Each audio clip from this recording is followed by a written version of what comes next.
Support for Ripple Effects comes from the U.S. Department of State's Bureau of Educational and Cultural Affairs, sponsor of the National Clearinghouse on Disability and Exchange, administered by Mobility International USA. To learn more, go to www.miusa.org.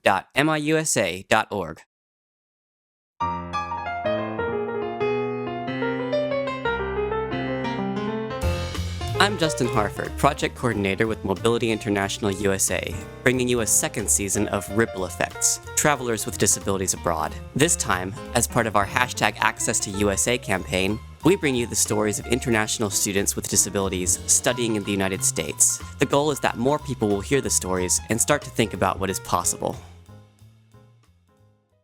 People with disabilities around the world achieve success in many ways. No one knows this better than Wei Wang, a deaf woman from China who has begun to tell their stories through her work as a documentarian. Passionate about creativity, Wei holds 2 master's degrees in documentary production and fine arts, both from American University. In our conversation, Wei told us about her adventures as a deaf international student and the way that she has used her creativity to make her dreams come true. A special note about this episode. Our interview with Wei, through an ASL interpreter, was recorded on video. Visit miusa.org for more information on where to watch it. Hey Wei, how you doing?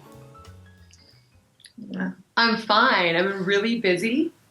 I've been working on my thesis and for my film program. Awesome. That's part of the degree program that you just finished up, isn't it? Well, not yet. I actually have 4 more credits left. And I'm hoping that this December, everything will be completed, all my courses. Now, Wei, you've actually done a couple different degree programs in the United States. Why don't you tell us about it and when you started and what degrees you have? Sure, yeah. So in 2002, I came here to America. And I went to Gallaudet University first. And I was in the English Language Institute there. And I had to learn the English language first. And I also learned American Sign Language at the same time. And then when I passed the test, I was able to go into the undergraduate studies. And I studied digital media. And I graduated with my degree, my undergrad. And then I transferred over to American University. And I got an MA in production for movies and film. And right now, I'm also working at American University to earn my MFA in film and digital media. And that's what I'm working on now. I hope to be finished about December. Dang, I mean, what motivated you to do all that work studying in the United States? Well, really, here in the United States, it gave me many opportunities, far and above, to do anything that I really wanted to. It really helped me to be able to have all my dreams come true. And in China, there are many problems with the educational system. You hit ceilings, you're limited in what you can do. Here, there's support, there are deaf rights, you have the ADA laws that cover all people with disabilities. And I really felt, comparatively speaking, China didn't have so many things and America did. And I really wanted to take advantage of those opportunities. And really, as far as learning is concerned, and I would be able to have a future and be more protective with my life. Wow! I mean, it's such great opportunities too. I mean, what have you gained from your studies in the United States? Well, the biggest benefit is really learning from the ADA, the Americans with Disabilities Act. Those laws really have been beneficial to students who have all kinds of disabilities, and that is a huge benefit. Also, a huge benefit was being at Gallaudet University, because really it is the only deaf university or institute in the entire world. All the teachers know sign language or are deaf themselves, and communication is just seamless and fluid and so easy to access. There's a deaf culture at that university. There's a strong deaf history there, rooted here in America, and it has really been a long struggle for human rights, for bilingualism, for education, and all of these things. And the opportunities to learn there are just endless. I transferred here to American University, but it really taught me how to be strong and to try and to throw my ideas out there and to encourage myself to develop and be more productive. Being here at American University gave me more confidence in myself. Are you an international student with a disability who has studied or who is studying in the United States? Hashtag Access to USA needs you. Learn more about how you can join the hashtag Access to USA campaign. Tell us your story and share your insights at MobilityINTL on Twitter, Mobility International USA on Facebook, and www.miusa.org for our website. American University there's deaf and hearing students, right? I mean, how did the communication factor work when you got to American University? Well, really, at Gallaudet and here at American University, there are many differences.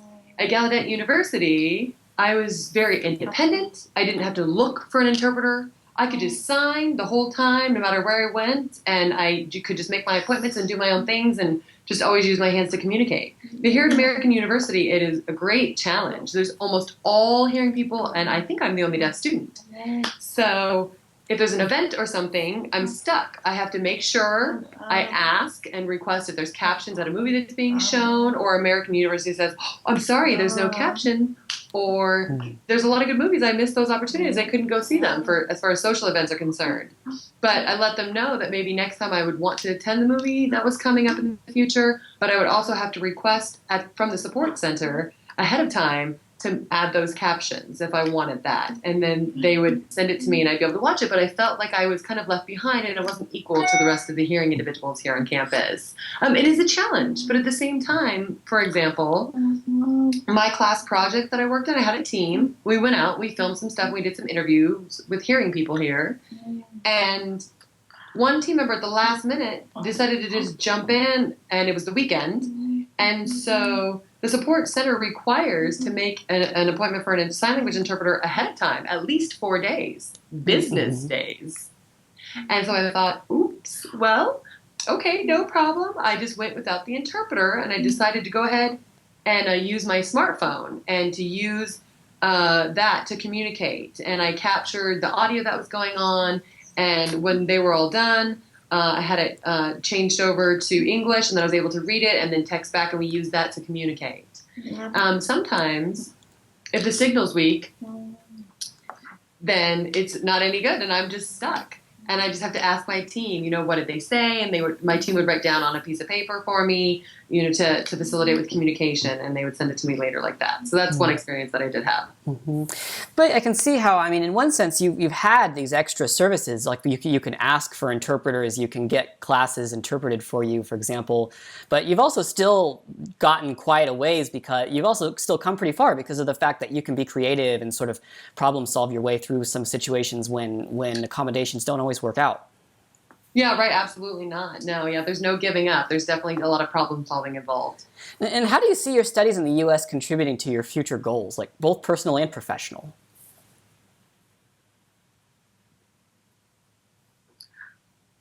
Okay, so here in America, it has really helped me to grow personally and professionally and develop and work in a very professional manner. Like as far as film production is concerned and ethics. Like you cannot steal, you cannot be fraudulent. There are legal documents that must be followed, and you have to have your paper trail. There's a lot of benefits to that. In China, there's none of that, and they don't teach you any of those things. And so I'm very self-motivated and able to learn a lot here. Again, there's many opportunities for that. That's awesome. And finally, what suggestions would you have for others who are interested in studying in the United States?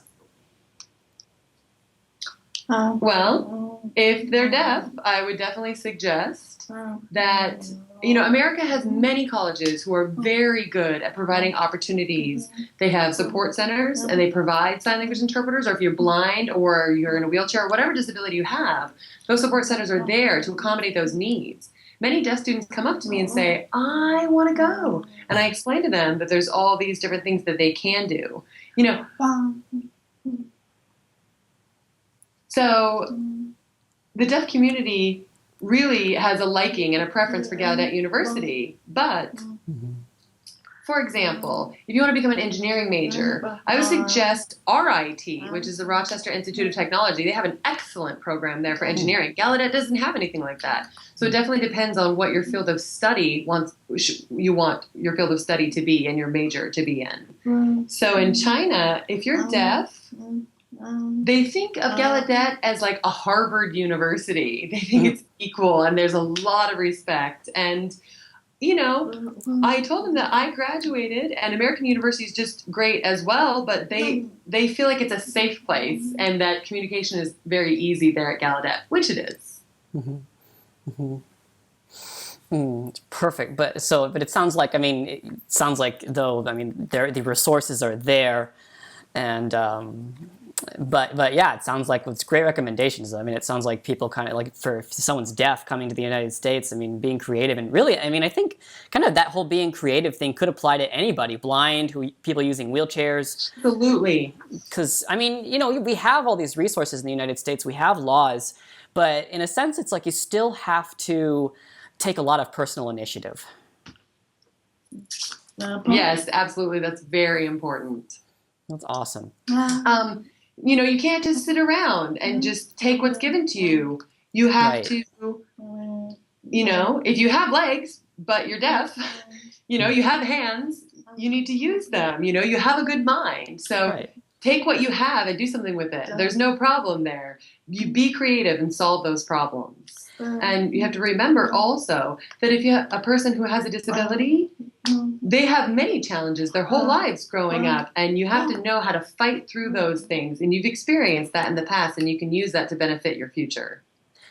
Awesome. Awesome. Well, that's all the questions we have for you today, Wei, and we really appreciate your time. Thank you. I'm Justin Harford, and thank you for listening to Ripple Effects. Visit www.miusa.org to learn more about Mobility International USA and our mission to advance disability rights and leadership globally, and to share with us your ripple effect.